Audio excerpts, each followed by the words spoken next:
Alcohol, bad. This is a Muslim area. They told you London was modern and progressive. Then you see street patrols trying to police people's behaviour. Different reality. Alcohol, bad.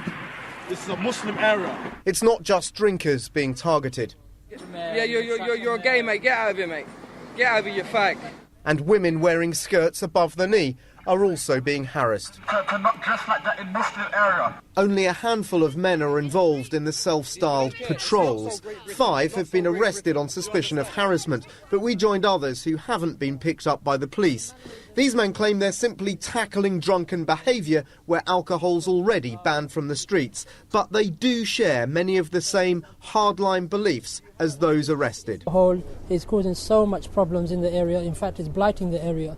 It causes crime, it causes people misbehaving and drunken and disorderly behaviour. Would you condemn then the more intimidating patrols where they seem to be trying to impose Sharia law in a part of London?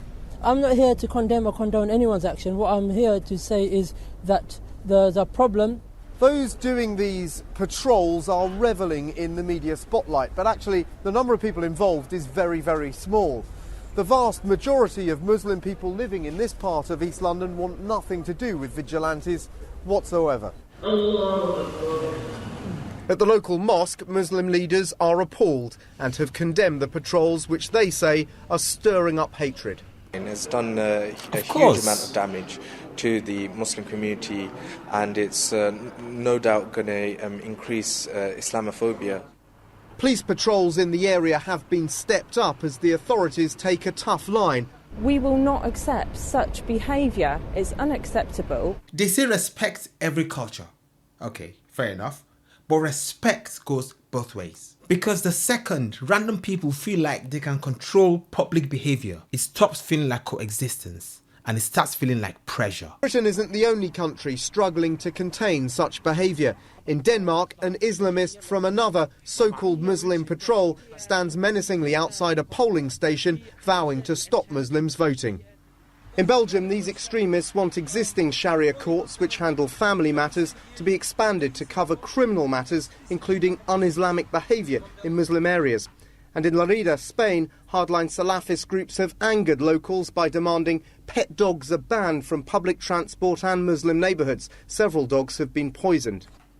Leading British Muslims like Baroness Varsi have warned their communities need to integrate better into wider society to stop extremism.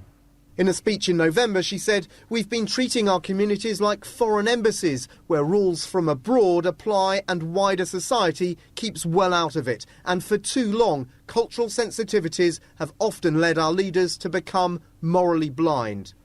But there is evidence that the lack of integration is partly because in many cities across Europe, white people are moving away from ethnically mixed neighbourhoods. And this is why people feel disconnected from what they are being told. The media says everything is normal, politicians say there is no tension, but ordinary people look at scenes like this and think, wait, when did this become acceptable? Even without many whites consciously fleeing, you can get a change that's quite dramatic in the character of an area. So here in London, between 2001 and 2011, an area like Barking and Dagenham, a third of the white British population has left. Muslim patrol, move away from the mosque. Enormous demographic changes resulting in profound challenges like the so-called Muslim patrols, which the communities themselves are now trying to tackle. Dan Rivers, CNN, London. Some people call this diversity, others call it intimidation. But what do you call it?